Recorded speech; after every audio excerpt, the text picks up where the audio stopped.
Welcome to our co-working time on Tuesday, February 6th. And just to get things started, we'll go around again. And what are you hoping to get accomplished in the next hour or so that we have together? And I'm going to start. I'm going to start with me, and then we'll loop around Roland, April, Vera, and Ronnie. We'll just keep with that same circle. And partly I wanted to start because I wanted to put out head off at the pass some conversation around the charrette planning, in part because my concern is we don't have finalized invitations yet. Like, we don't know exactly who's coming and how many are coming on site versus online. And it's looking actually like we're going to have a really small crew on site, but I think that, basically our core team is likely to be on site. And that may factor how we blend the online and on-site work. So while I recognize that there's some urgency in some planning, I'm also a little nervous about going too far until we have like a finalized list of who's coming. So then one of my things on the to-do list is getting out final invitations to people that we want to tap on the shoulder and specifically say, hey, are you signed up yet? And beyond that, then I'd love to start working through the RFPs and thinking through what April was talking about, what's the groundwork that we need to have done for the charrette to be as useful as possible. So that's what's on my agenda, mostly looking at RFPs and moving forward the guilds and the recruitment. And over to you, Roland. What's on your agenda? I think I am dittoing what you just outlined.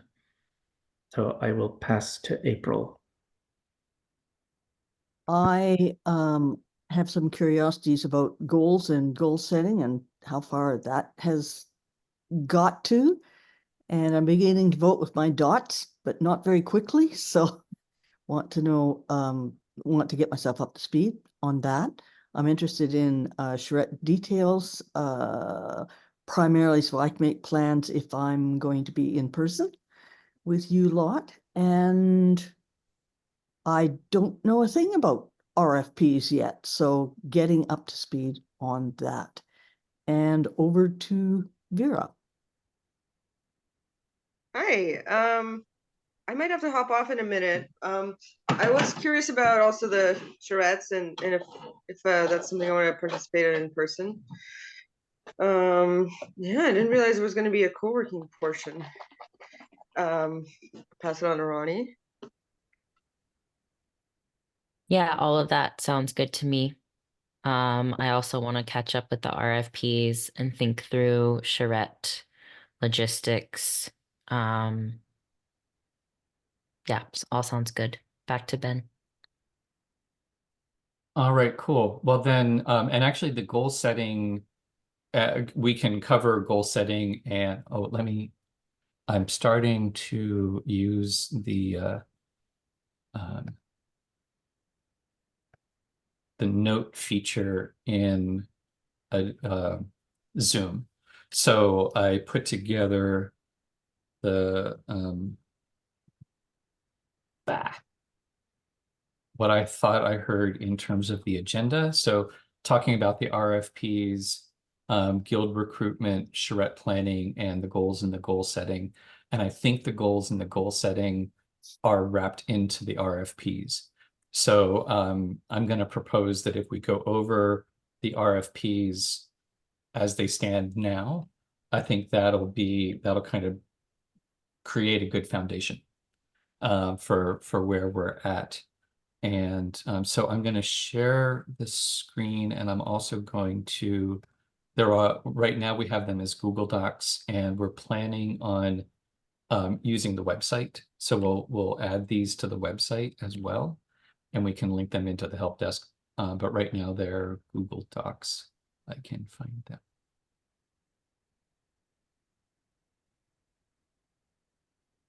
All right. can you see, do you see heart work and philosophy? Okay, cool. And they're each separate Google Docs, so I'm gonna I'll put them in the chat so you can also click on the link.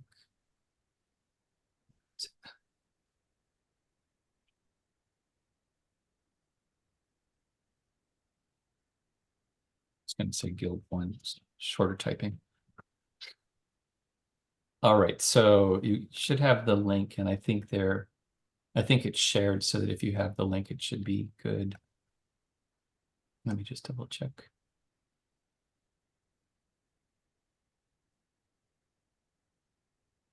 Oh. All right, so now it should be good if you just use the link. I pre-populated from the responses that we've gotten so far to the survey, to the interest in the guilds. We have, and this isn't adding Roland and me and Ronnie, I don't know, because we haven't done it ourselves. We've got 5 people, plus probably a couple of us, who are interested in it. The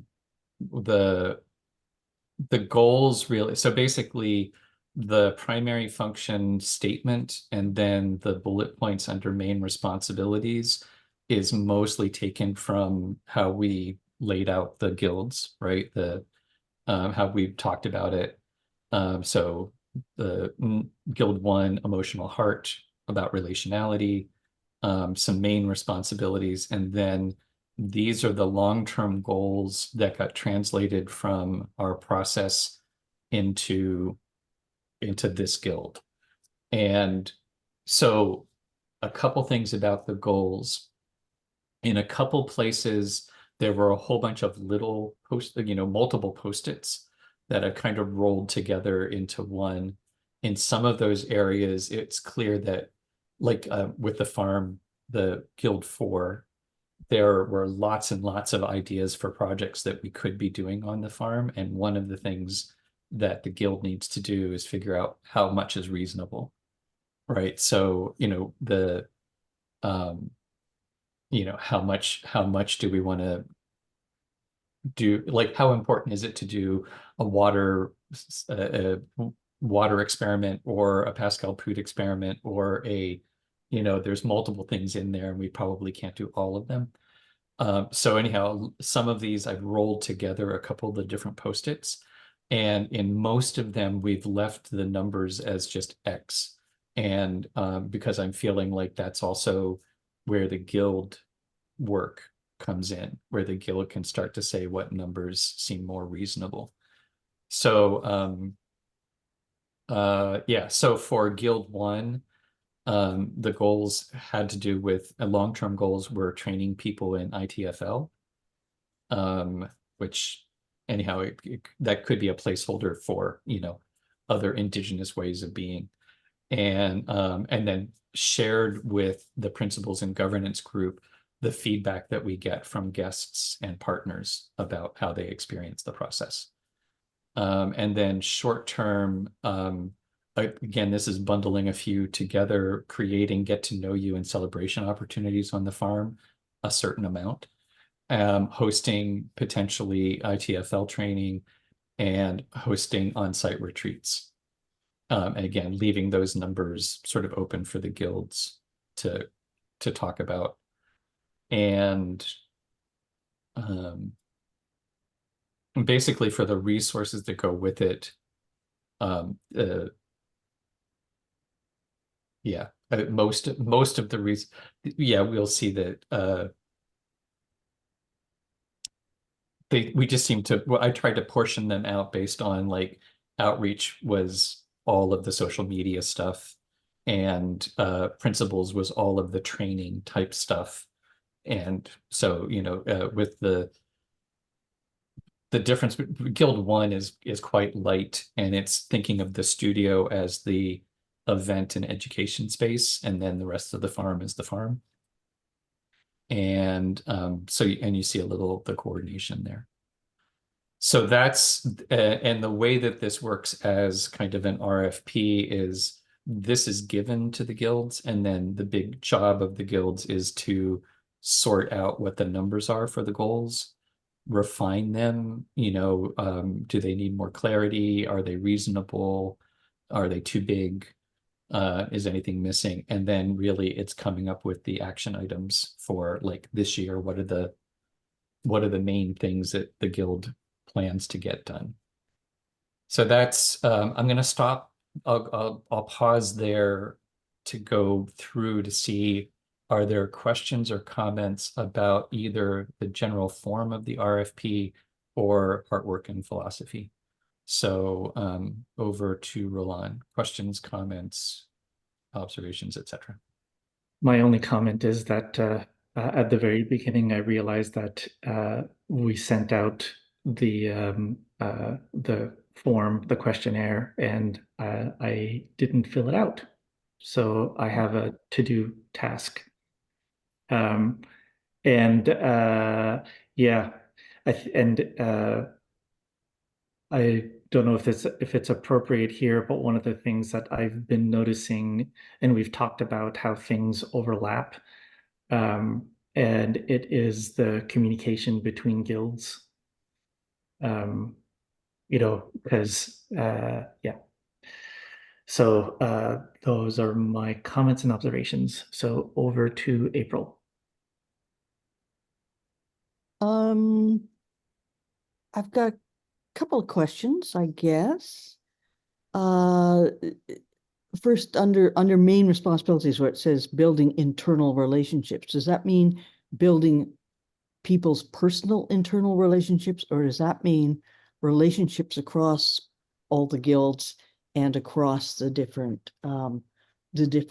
areas, sort of starting from the physical location and then out? It's not between the guilds. That would be the principles and governance, like how the guilds work together. This is more, it is interpersonal in terms of the emotional relationships among people who are on the farm, and internally to an individual. So it's also inner work. Yeah, it's inner work and relational work, but not organizational work. So how the guilds function in terms of handing off responsibilities, that's more of a process thing. So Guild 2, and how people feel about each other in that process is more Guild 1. And it's sort of creating additional opportunities for people to relate to each other in person-to-person ways, not necessarily through the work. That makes sense. And does that feel right to Roland and Ronnie? Okay, I'm getting a nod from Ronnie. And okay, does that make sense, April? That makes sense. I'm just wondering where the place is then for things like navigating tension sessions and all of those kinds 2. of things. Yeah, that's 2. Two. Guild 2.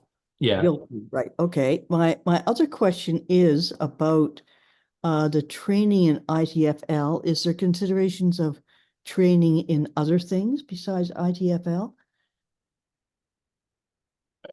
Sure. That's I think so. I want to bring us back. I think this is what this is representing is what was given during the exercise of putting post-its on the different sections.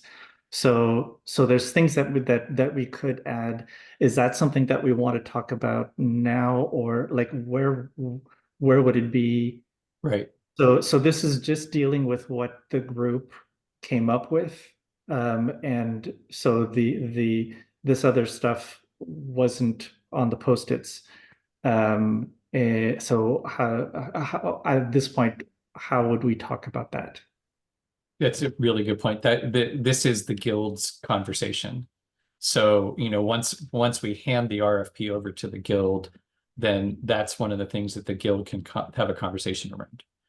What's the intention behind, and the intention behind it is there could be other training, but it would be it could be something like, I'm going to say it's not allyship training. That would be someplace else. It's not sociocracy training. That would be someplace else. But it is things that would have to do with, anything to do, like the grief work. So if it was something around, working with trauma, or working with grief, that would go in this guild. And the ITFL was put in there as like a concrete thing because of, I don't know another way of training people into Indigenous ways of relating. If there were something else like that, then it would go in here, and it would be up to the guild to talk about, well, in the spirit of ITFL training, this other training seems to cover that better, or isn't more available, or whatever. That would be, but that's, we really, at this point, we're kind of reviewing it as though we are the stewardship council. So how do things fit together, and how do things fit together, and do we have the core basis covered? And then we'll hand it off to the guilds, and then they can elaborate and run with it. Roland? Okay. I think I'm adding to that. One of the things that we were noticing in going through the post-its is that there were things that looked like they should be grouped together. And what I was wondering is, could it also be that instead of having specifically something specific like ITFL training, that there's something more general that then the guild would be able to add, sort of like, well, okay, so how would that, whatever it is, how would we do that in the next year? Mhm. So sorry, I just wanted to add that back to April. Okay, I'm still catching up on the goal setting. So, I'm trying to figure out the relationship between goals and this, I guess. But that's okay. That all makes sense. So on to Vera, I think. And Vera's left. On to Ronnie.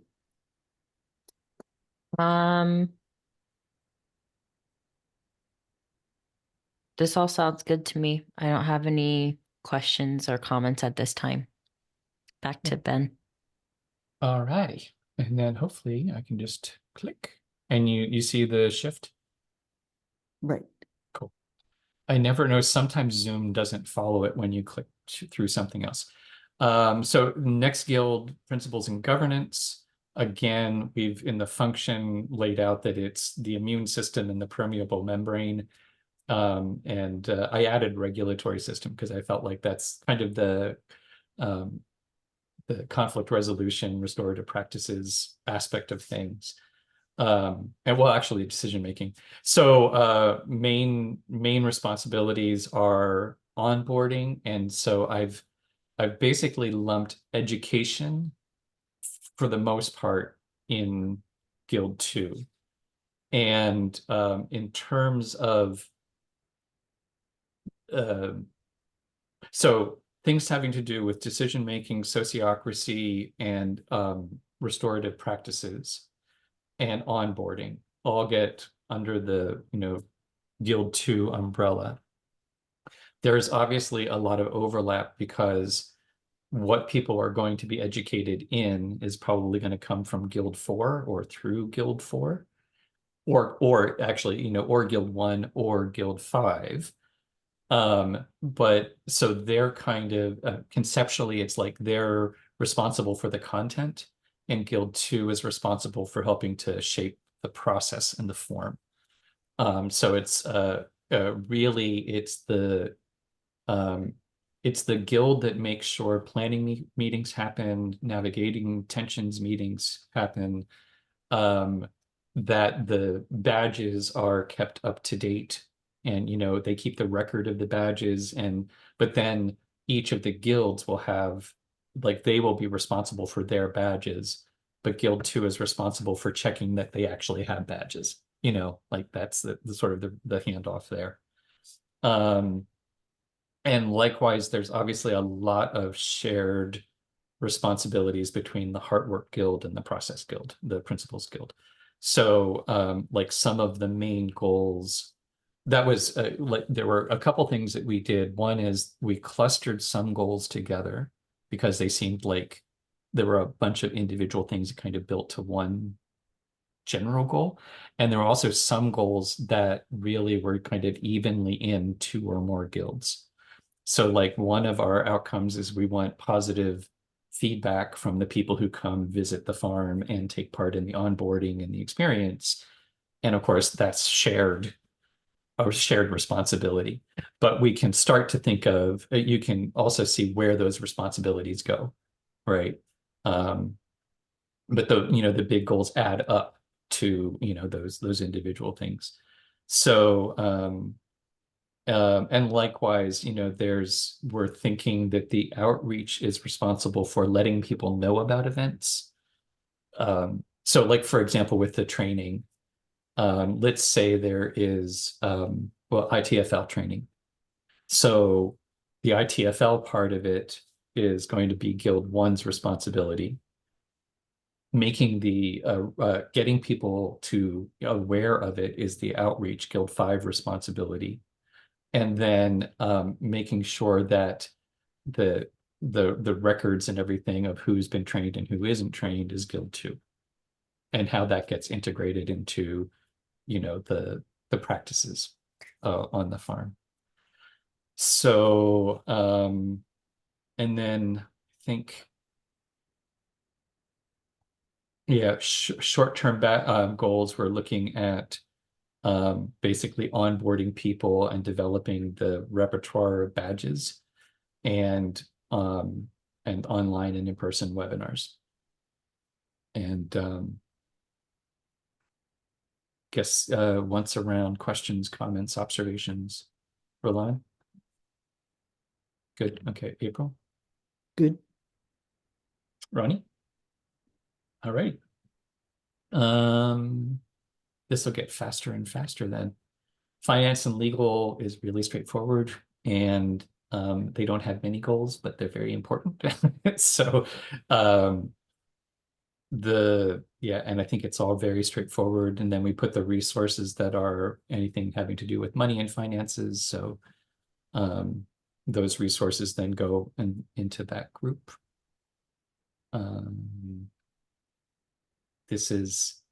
There's just one thing I want there's 2 farmers with full equity this year. People added it as the this year goal, and I'm not sure, unless they think that there are going to be 2 people that come in flush with money. Maybe Cam and Tasha could be that, but I don't even think they're necessarily anyhow.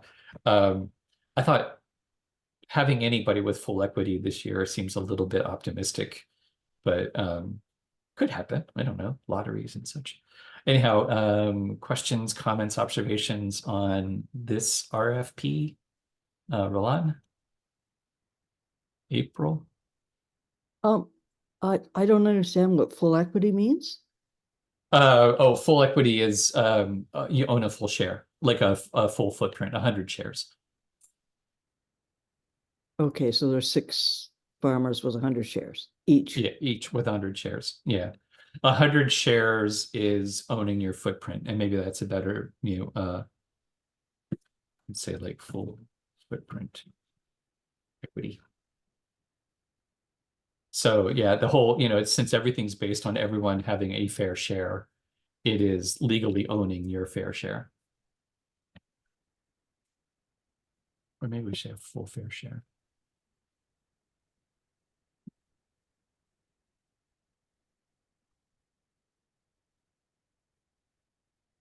And anything else? Nope. Ronnie? Farm food and housing. This one's a little bit trickier just because there's so much that gets placed here. It's also basically it's the Farmer Caretaker Guild. So in some sense, this is also the guild that's most likely to then get populated with subcircles, where we're going to go back to how we have been doing things in goats and chickens, but a lot of the other stuff, we won't have the goats, chickens, gardens, workshop, all of that stuff will happen, but then all of the process and hospitality and things like that will probably be offloaded. Like I'm thinking hospitality is really going to be kind of Guild 1. Although now that we say it, that's just an assumption I was making. I don't know that we've had that conversation. Anyhow, so the big thing for the Farm Guild is just how do we make it realistic? And so I clustered, there's still, lots of long-term goals, but there's the diet, the actual food produced. There's the housing, and housing divided both for farmer housing and then guest housing. Then there's the sort of all of the demonstration aspects of it. So there's not just growing the food, but then doing it in a way where we can say, look, a Euroculture bed. This is how, Roland is looking at self-seeding annuals. So like we could have a self-seeding annual bed for vegetables. So anyhow, the demonstration aspects of it and carbon sequestration. And this could actually, the demonstration could be because it's housing and agriculture. So that probably should get divided out. But I just threw it all together because it's already this super long list. And then carbon sequestration and biodiversity. So all of the tangible stuff goes in one guild, so that guild has a lot of work to do to be able to sort of sequence out, what's realistic for this year. And so in terms of short-term goals, again, I took a whole bunch of individual ideas and said, we need a garden and farm plan, and we need an infrastructure plan. And then beyond that, it would be about the benchmarks that Barbara was talking about, like how do we start measuring and getting a baseline. And then there's in there also about hosting woofers and interns. And again, this is one of those, like, it's kind of a shared responsibility across guilds for the interns and the woofers and guests as well. And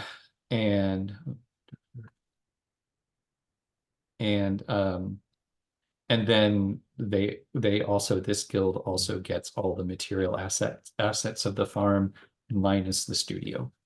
And not a lot of electronic assets, just the site plan and the book of the farm. But it's also a guild too, where there's going to be huge overlap, huge interdependencies, like everything. Where does the money come from for the infrastructure? Where does the money go to from income? How does outreach work? How does process work? So obviously this is the one with probably the tightest interconnections. So anyhow, questions, comments, observations, Roland? Yeah, I think I responded to one of your tags in Miro about the woofers or caretaker, or not caretakers, but anyway, the people coming onto the farm. That there seems to be it's shared because there are stages. There's the finding them, right, communicating with them, which is Guild 5, and then there's getting them here and getting them onboarded, which is Guild 1, I think, or 2. And then there's the working with them, which is then Guild 4. So it's like you could take the one thing and actually find how it fits. Yeah. So over to April. That's the only thing I wanted to say. So over to April. So this is the guild that has the most physical labor Yes, involved with it, yeah. right? So there needs to be a minimum number of bodies to be doing that. Is that what the numbers are in terms of woofers and interns? What do you mean? Is that where the work group comes from? Yeah, We're hoping that we'll have 5 of us as farmer caretakers this year. There's generally, I don't want to overstate, but Barbara is interested in joining us, and Cam and Tasha are interested in joining us. And if we can, then that would make a core team of 5 of us. And then we've had, 1 or 2 interns or woofers at a time. And if we have 1 or 2 at a time, or that's part of the kind of the bigger how big to set the sites. yeah. But if we had 5 of us plus a woofer and an intern, then that would be a pretty significant bump in our labor pool. It'd make a huge difference. And we've also, I'd say from experience, there is a qualitative energetic shift that happens at about 4 or 5 people. Yeah. Two people is nice to be working on something, but when you have 4 people working on something, all of a sudden it really seems to turbocharge things. So anyhow, back to you, April. Okay, that's it. On to Ronnie. I think it sounds good to me. This looks really great and comprehensive and exciting. So I'm good. Back to Ben. Well, yeah, and I really like Berlin's, I think that having a couple of those, here's how you can trace the connections between, like, it's sort of, here's when you hand off. Yeah. I think that's all we really need to, and it's sort of like, and there's going to be, it's a Venn diagram. There's going to be where there's a handoff, then, you do that carefully. But I think there's a couple examples that can make everything pretty straightforward. So last Guild 5, outreach and network. And I added mycelia to, it's like tentacles or mycelia, to the description of it in terms of its kind of the organic as an organism, because it's a little bit reaching out, but it's also passing nutrients in and out.